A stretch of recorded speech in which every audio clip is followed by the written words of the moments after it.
अगर आप लोग सुलह के लिए आओ, मेरे पास आमने सामने बैठ के मेरे से बात करो, मैं सुलह के लिए तैयार हूँ। लेकिन अगर आप अक्कड़ दिखाओगे तो मैं समझता हूँ कि ये एक समाज का अपमान होगा। अक्कड़ दिखाना बंद करो कि नहीं, इस मठ पर कब्जा करने का एक षड्यंत्र किया 2018 में। कुछ यही गैंग जो अभी मेरे खिलाफ इस मदिरावीर के साथ लगी हुई है, जिन लोगों की मैं समझता हूँ कि मुंह धोने तक का उनको नॉलेज नहीं, वो भी उठा के कुछ कुछ बोल रहे हैं, गाली दे रहे हैं। ये कोई तमीज है? महाराज जी, कुछ सामाजिक संगठन और पंचायतें सुलह के लिए देखिए, मैं आपको ये कहूंगा, मैं तो आज उन लोगों को भी कह रहा हूँ, अगर आप लोग सुलह के लिए आओ, मेरे पास आमने सामने बैठ के मेरे से बात करो, मैं सुलह के लिए तैयार हूँ। लेकिन अगर आप अक्कड़ दिखाओगे तो मैं समझता हूँ कि ये एक समाज का अपमान होगा। अक्कड़ दिखाना बंद करो, क्योंकि कानूनी लड़ाई में लड़ रहा हूँ, तुम भी कानूनी लड़ाई लड़ो। आओ, देखते हैं आप और हम मिल करके, जो झूठा होगा वो कोर्ट में हार जाएगा। कई डेरों के महंत भी आरोप लगा रहे हैं आप, जो 2-3 हैं, मैं समझता हूँ वो लोग स्मैक और सुल्फा अवैध रूप से प्रयोग करते थे, और उन लोगों ने इस मठ पर कब्जा करने का एक षड्यंत्र किया 2018 में। कुछ यही गैंग जो अभी मेरे खिलाफ इस मदिरावीर के साथ लगी हुई है, इसी गैंग के कुछ लोगों ने, देखो इसमें 5-7-10 अच्छे भी आदमी हैं इनकी तरफ, जो भ्रमित है, उनको पता नहीं है सच्चाई का, वो मेरे से मिले नहीं है, क्योंकि इन लोगों ने मिलने नहीं दिया, उनको इतना ज्यादा भ्रमित किया हुआ है।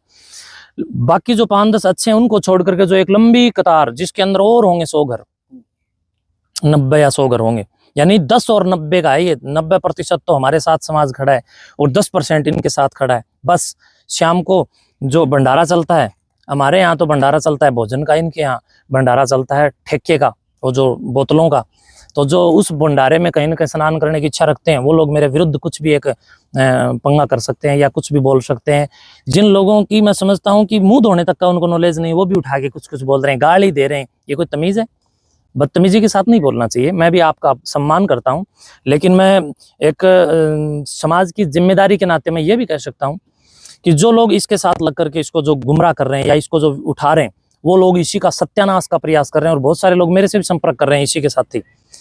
मुझे ये शायद कैमरे में बताना नहीं चाहिए था। तो वो लोग मुझे कहते हैं कि महाराज कोई दिक्कत नहीं, हम इनके साथ इसलिए लग रहे हैं कि इसको हमने, इसने जो कमाए हैं, इसके हम खराब करना चाहते हैं, यानी इसके लोग इसको खराब करना चाहते हैं। ये बंदा समझ नहीं रहा है।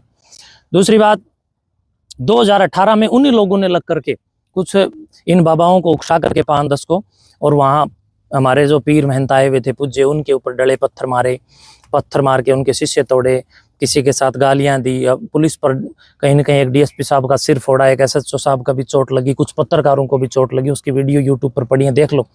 तो ये सारे के सारे वो चौकड़ी है जो 2018 में सक्रिय थी, और वही चौकड़ी अब फिर षड्यंत्र कर रही है। उसमें ये जिन लोगों की आप बात कर रहे हो, स्मैक और सुल्फा पिला करके गांव के छोटे छोटे बच्चों को खराब करने का काम कर रहे हैं। और जो ये शराब का भंडारा जो गांव में मेरे विरुद्ध रोज चलाया जा रहा है, इलेक्शन के टाइम में भी कितने बच्चे यहाँ पर इसकी शराब पी करके, जहरीली शराब पी करके मरे। ये गरीब लोगों को समझ में नहीं आना देना चाह रहे हैं। इलेक्शन के टाइम पे महाराज जी आप भी उसके साथ थे। ये आपके पास कोई प्रूफ है इस बात का? लेकिन गांव के लोगों द्वारा बताया, देखो ऐसा है, जो किसान नेता उसने कहा भाई, देखो कोई नेता नहीं, उसको आप नेता करें। नेतृत्व क्षमता है जिसमें नहीं, नेता कहाँ से? उसके पास पद है किसान यूनियन का। सुनो, मैं बताता हूँ, वो पद है ना, तो ये झगड़ा किसान यूनियन का थोड़ी ना, ये झगड़ा थोड़ी, ये तो मेरा और एक वर्तमान सरपंच के पुत्र का झगड़ा है। अच्छा चलो, वो शुभकामनाएं, अगर उनके पास पद है तो मेरी ओर से मैं उनको बधाई देता हूँ कि उनका पद बना रहे। अच्छा महंत जी, अभी मेरा एक क्वेश्चन नहीं, एक बार इनका जवाब दूंगा। देखिए, ये लोग कह रहे हैं कि भाई कोई संडील से कोई बात है। संडील गांव की ग्राम पंचायत ने मुझे एक पत्र लिखा था, और उस पत्र के द्वारा उन्होंने मुझे निमंत्रित किया था, और जब मैं वहां पर गया तो लगभग गांव के 500-400 आदमी एकत्रित थे। और जो ये बहन बोल रही है, मैं उस बहन को कभी मिला भी नहीं हूँ, मैं जानता भी नहीं। वो तो कह रही है कि मुझे धमकी दी जा रही है, फोन पे मारने की, इस प्रकार के एलिगेशन लगाए गए। कंप्लेन देनी चाहिए भाई, अगर मैंने किसी को धमकी दी है तो उनको मेरे खिलाफ जो है मुकदमा डालना चाहिए। मैं ऐसा कोई घटिया काम करूंगा? उस बहन को मैं जानता ही नहीं हूँ, क्यों करूंगा ऐसा काम, बताइए। जो रामरा गांव के सत्ताईनाथ जी थे, उसने कहा जो 2018 में जो गांव में हुआ था, वहाँ पर बिलाकोट गांव के या कोई साधु नहीं थे, जो बाहर के लोग थे, उनके गांव में किया। और वो किस प्रकार को वीडियो देखो, मैंने तो मुकदमा वो भी नहीं किया, वो मुकदमा पुलिस और उन लोगों के बीच में हुआ, मठ से बाहर हुआ, उसमें मेरा क्या लेना देना है? चलिए मुकदमा को पढ़ लो आप, 55 नंबर मुकदमा है, पढ़ लो एक बार। हाँ बताइए। जैसे अभी आप थोड़ी देर पहले बोल रहे थे कि भाई आप और हम चलिए मिलके कोर्ट में केस लड़ते हैं, क्या आप और हम मिलके गांव का विकास कर सकते हैं? अरे यार, हम लोग तो भैया गांव का विकास ही कर रहे हैं, लेकिन जो इस विकास में रोड़ा बन रहे हैं, 55 लाख के आसपास रुपए हमने लगा करके गांव के डालावाड़ा जोड़ के विकास के लिए मैंने प्रयास किया। इस बंदे ने उसमें भी रोड़ा अटकाने का प्रयास किया। दूसरी बात, जब भी मठ के अंदर जितना विकास का काम होता है ये बंदा वहां पर भी रोड़ा डालने का काम करता रहा है। तो विकास में बाधा कौन है, समाज को समझना चाहिए। मैं ये को इल्जाम है जो आप पर लग रहा है, किसी लोग ला रहा है कि 11,000 रुपए जो आपने ले लिए। हाँ, वो एक बार उनको मेरे सामने बैठ करके स्पष्ट करना चाहिए ना। ऐसे बात देखो, मीडिया के सामने कोई कुछ भी बोल दे, हर एक पर्सन का जवाब देना मेरी जिम्मेदारी नहीं है, लेकिन वो मेरे सामने हमने बैठ करके स्पष्ट करे ना उस बात को। ऐसे लोग इल्जाम लगा देते हैं और कुछ। गांव का लड़का है जो बताया गया कि आपके द्वारा जो पाया गया सीआईए के द्वारा, तो प्रूफ लेकर के उन्होंने मेरे खिलाफ कार्रवाई करानी चाहिए ना।